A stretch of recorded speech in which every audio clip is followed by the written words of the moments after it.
Semoga kita semua selalu dalam keadaan sehat dan dalam lindungan Sang Triratna selalu. Sebelum memulai pelajaran pada hari ini, mari kita berdoa sebelum belajar dengan bersikap anjali. Mari kita berdoa bersama, ikuti Bu Guru ya. Pejamkan matanya, bersikap anjali. Berdoa kita mulai. Arahang sama sang Buddha Bhagawa Bodang Bhagawantang Abhiwademi Soakato Bhagawata Dhammo Dhammang Namasami Supatipanno Bhagavato Sawaka Sangho Sanghang Namami. Semoga semua makhluk hidup berbahagia. Sadu, sadu, sadu. Nah, demikian doa pembuka yang telah kita lakukan bersama. Selanjutnya, Ibu akan menjelaskan materi melalui slide video berikut ini. Kegiatan belajar 3, perdebatan angsa. Bagian 1, Pangeran Siddhartha memiliki sifat welas asih kepada semua makhluk. Sebagai contoh yaitu tentang menyelamatkan angsa, di mana suatu hari Pangeran Siddhartha sedang bermain dengan teman-temannya di taman istana. Salah satu di antara mereka adalah sepupu Pangeran Siddhartha bernama Dewadatta. Kemudian mereka sedang bermain, Dewadatta membidik seekor angsa atau memanah seekor angsa. Kemudian angsa itu terjatuh dengan anak panah yang menancap di tubuhnya angsa tersebut. Pangeran Siddhartha segera berlari menuju angsa yang sedang kesakitan. Dia segera menolong angsa tersebut, mencabut panah yang menancap pada tubuh angsa. Kemudian Pangeran Siddhartha menggendongnya dengan penuh kasih sayang. Dia pun mengobati luka angsa tersebut dengan ramuan obat yang dibuatnya sendiri. Dewadatta yang tiba di tempat tersebut berusaha meminta angsa dari Pangeran Siddhartha karena Dewadatta merasa dia yang memiliki angsa tersebut. Pada akhirnya terjadi perselisihan atau perdebatan yang memperebutkan angsa antara Dewadatta dengan Pangeran Siddhartha. Untuk menemukan titik temunya, akhirnya Pangeran Siddhartha menawarkan untuk dibawa ke pengadilan, diselesaikan permasalahan ini di pengadilan. Kemudian para hakim mendengarkan cerita permasalahan yang muncul dan hakim pun memutuskan bahwasanya angsa tersebut menjadi milik Pangeran Siddhartha karena Pangeran Siddhartha lah yang merawat angsa hingga sembuh lukanya itu ya. Setelah lukanya sembuh, angsa tersebut dilepaskan kembali ke alam bebas oleh Pangeran Siddhartha. Kemudian binatang sahabat Pangeran Siddhartha diantaranya kelinci, tupai, rusa, burung, kuda, kera, dan lain-lain. Pangeran Siddhartha selain dia memiliki welas asih kepada sesama makhluk hidup atau sesama manusia, dia juga kepada binatang pun dia sangat menyayangi ya. Saudara sepupu Pangeran Siddhartha tadi bernama siapa? Dewadatta ya nak. Perbuatan angsa diselesaikan di pengadilan. Oke.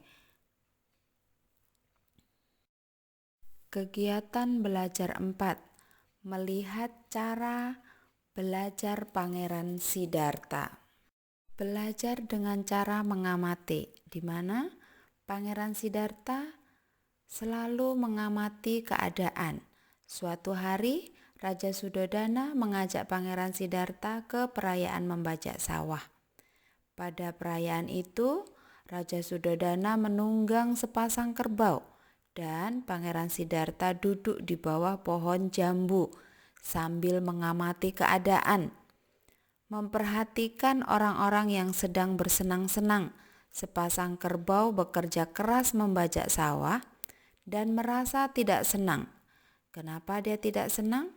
Karena ada yang sedang bersenang-senang, bergembira, sementara kerbau tersebut harus bekerja keras untuk ditunggangi oleh Raja Suddhodana. Bagian 2, belajar dengan cara bertanya. Pangeran Siddhartha terbiasa mengamati peristiwa yang dibaca dan dirasakan. Kemudian timbul berbagai pertanyaan. Jadi Pangeran Siddhartha ini selalu bertanya dengan hal-hal yang tidak dia mengerti. Dia tidak hanya diam saja, dia kreatif untuk mencari jawaban, sehingga dia selalu bertanya dan bertanya.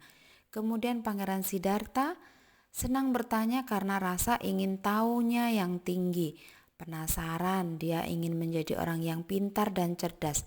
Makanya jika tidak mengerti, dia akan selalu mencari jawaban dia dengan cara bertanya.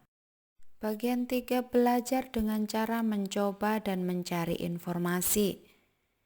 Yang mana kemauan untuk mencoba dan mencari informasi Pangeran Siddhartha itu sangat besar.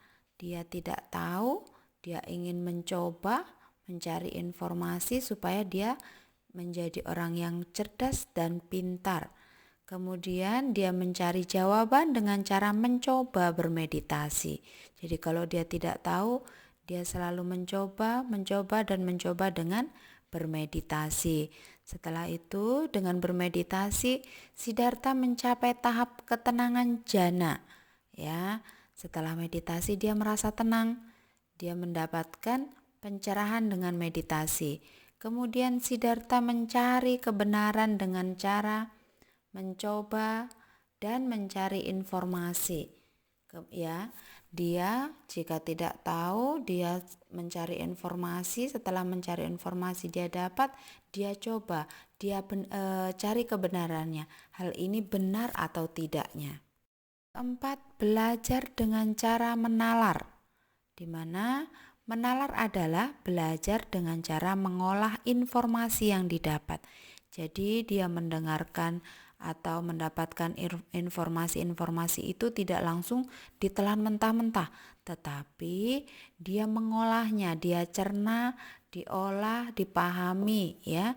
Dari menalar diperoleh kesimpulan. Dari meditasi ya, sesudah dinalar tadi dia memperoleh kesimpulan dari meditasi. Dia tadi kan mencoba mencari jawabannya dengan meditasi. Kemudian kesimpulan dari menalar, muncullah pengertian bahwa semua makhluk hanya senang sebentar dan berakhir dengan menderita. Segala sesuatu itu pasti ada konsekuensinya. Jika kita menghadapi dengan baik dan tenang, maka hasilnya akan baik juga. Tapi kalau kita dengan cara gegabah, maka kita akan menderita sendiri. Yang terakhir, bagian 5, belajar dengan berbagai pengetahuan. Ya, di mana dalam pepatah mengatakan memberi tidak akan berkurang, tetapi akan bertambah. Maksudnya di sini kita dalam kehidupan kita ini kita harus rajin berdana. Kita berdana itu tidak akan mengurangi harta yang kita miliki, tetapi justru akan membuahkan karma baik yang lebih banyak lagi ya anak ibu guru. Jadi anak ibu guru juga harus rajin berdana. Kemudian dengan berbagai pengetahuan, kepandaiannya semakin sempurna, pengetahuannya makin bertambah, pemahamannya makin jelas, dan pengertiannya makin mantap. Itulah yang dimiliki Pangeran Siddhartha. Jadi kita juga bisa menirunya. Kalau kita bisa, ada teman kita yang tidak bisa mengerjakan latihan, maka kita harus mengajarinya. kita bantu teman kita yang tidak tahu, kita jelaskan sampai dia tahu. Kita memiliki ilmu, kita pandai, tidak akan hilang kepandaian kita kalau kita memberitahu teman kita membantu teman kita, maka kita justru akan semakin pintar karena kita berbagi ilmu. Siddhartha menceritakan kepada orang lain tentang manfaat meditasi, berkah cinta kasih dan pahala kasih sayang, di mana tadi Ibu jelaskan bahwasanya kita semakin banyak berbuat baik, semakin banyak kita menolong orang lain, maka kita akan mendapatkan pahala atau karma baik yang lebih banyak lagi. Kita akan merasa lebih bahagia lagi. Oke, anak Ibu Guru, semoga dapat dipahami ya. Demikian penjelasan materi pada video kali ini. Semoga anak-anak semuanya dapat memahami materi yang telah Ibu sampaikan pada video kali ini. Dan semoga kita semuanya selalu sehat dan tetap semangat belajar di rumah ya anak-anak semuanya. Sampai jumpa. Namo Buddhaya.